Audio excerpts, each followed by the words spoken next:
Warning, the following video contains massive spoilers. Viewer discretion is advised. Hi, I'm Will. Hi there. And welcome to the Movie Files.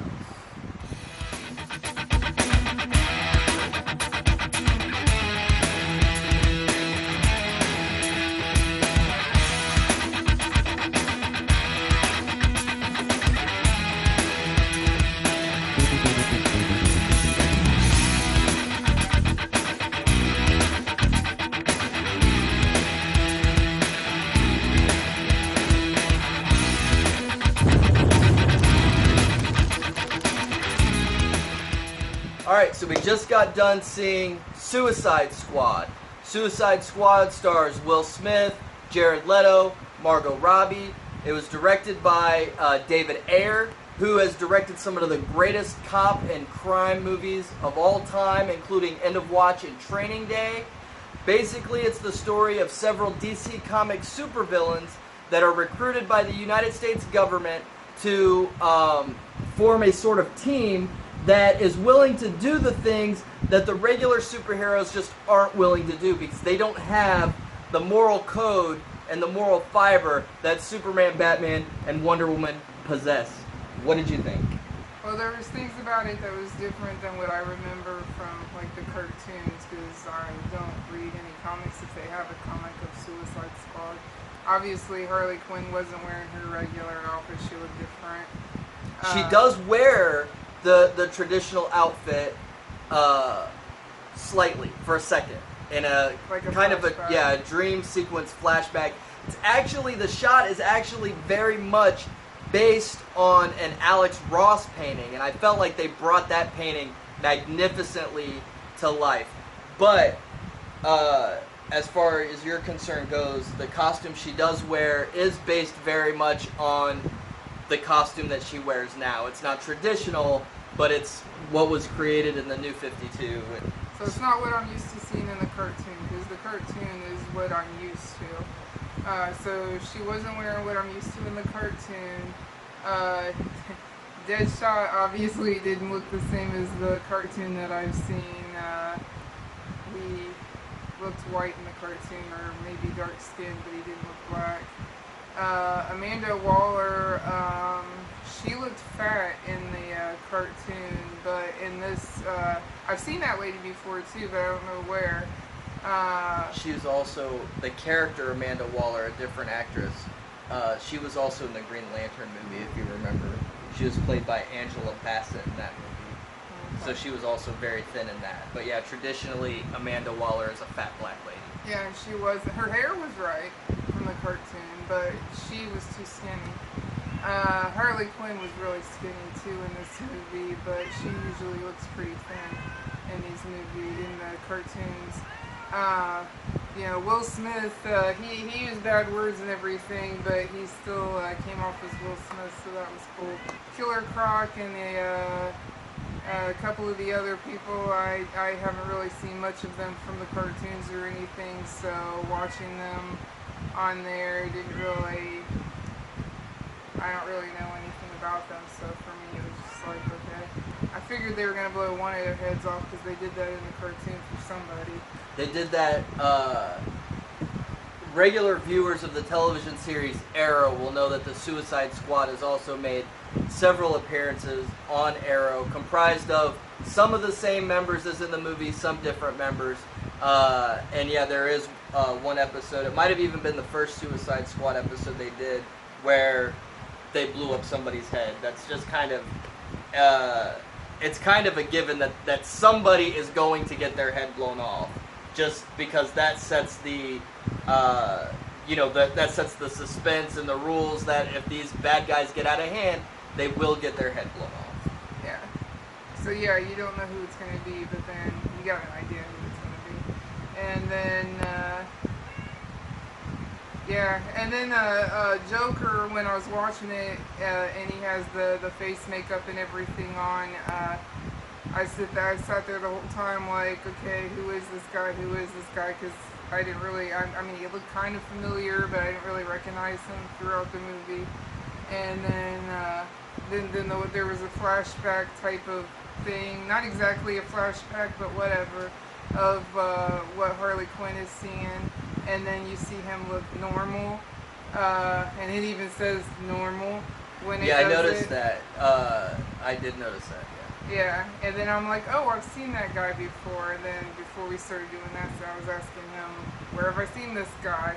But what he was saying doesn't make sense to me. But I have seen that guy. And, like, he thought that Joker was going to look really bad and be really bad and everything when they first came out with the pictures. But I didn't think him and Harley Quinn sounded that bad or did that bad or anything in the movie. Some of the movie, like, kind of sucked in certain spots where it was slow and things, and there were certain things I didn't like about it, and I don't know if it kept up really well with everything, but sometimes things seemed off.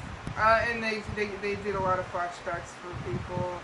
Yeah, I don't know a lot about everybody, except I know a little bit about Harley Quinn and Joker because I used to watch the cartoon in the 90s.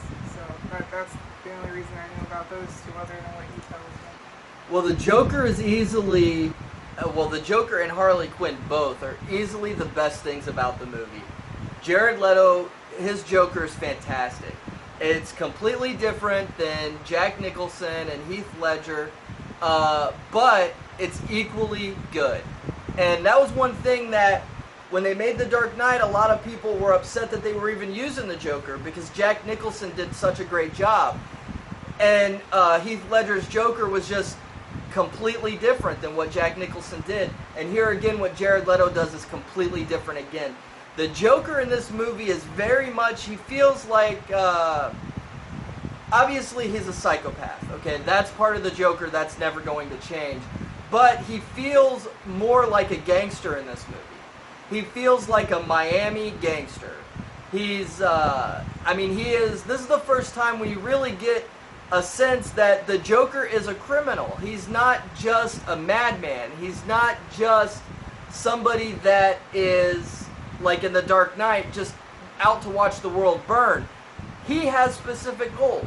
He has things that he wants to do, and he has a criminal empire with henchmen and everything that he's running.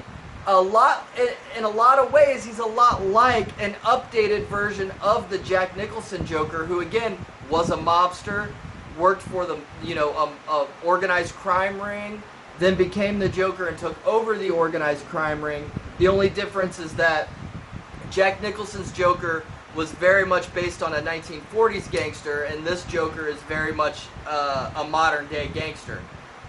But I mean, it was fantastic. My biggest complaint about this movie is that the Joker's not in it more.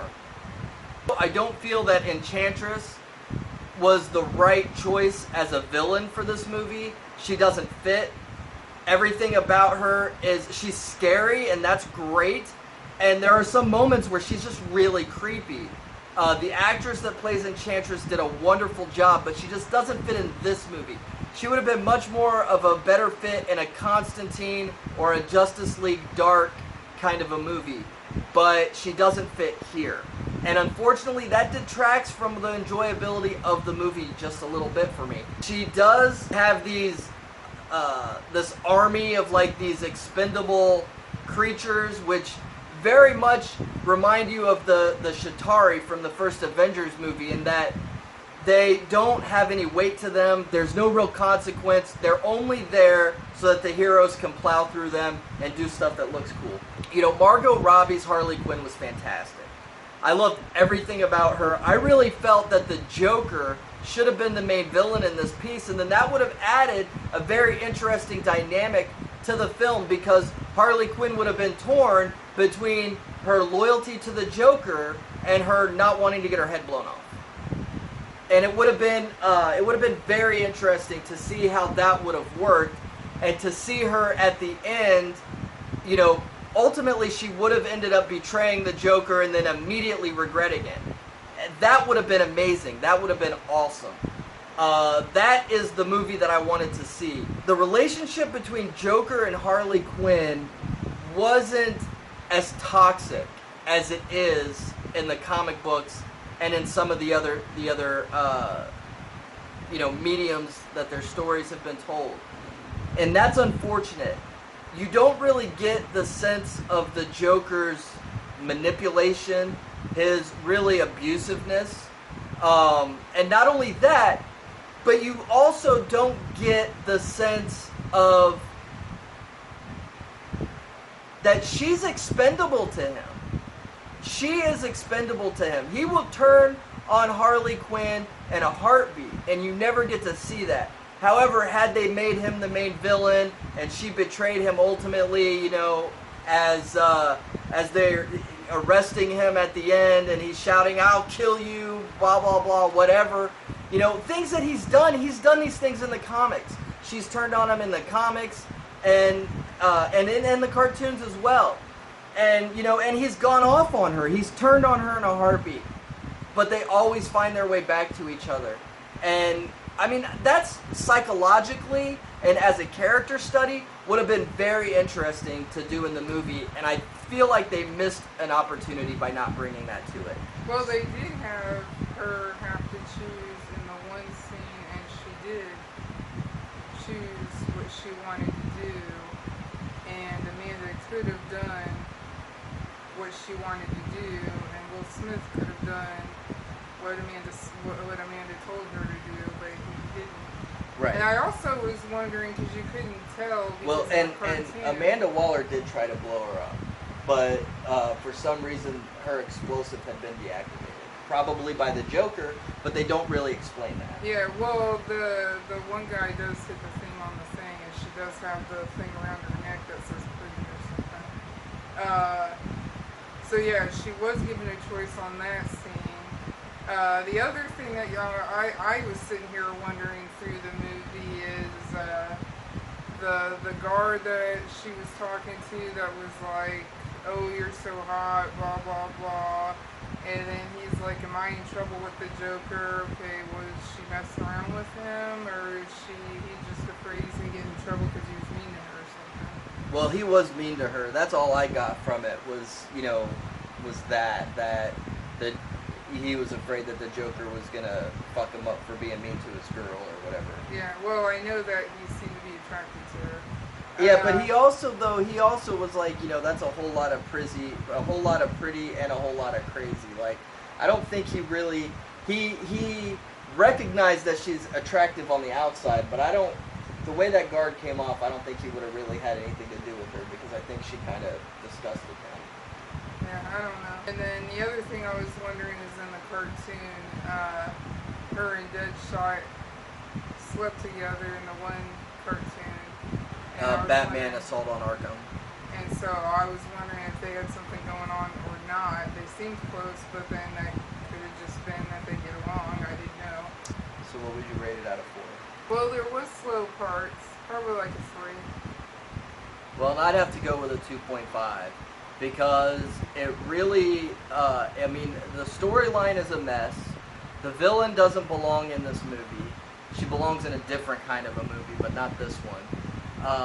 The Joker and Harley Quinn had so many missed opportunities throughout the movie, even though they were both fantastic.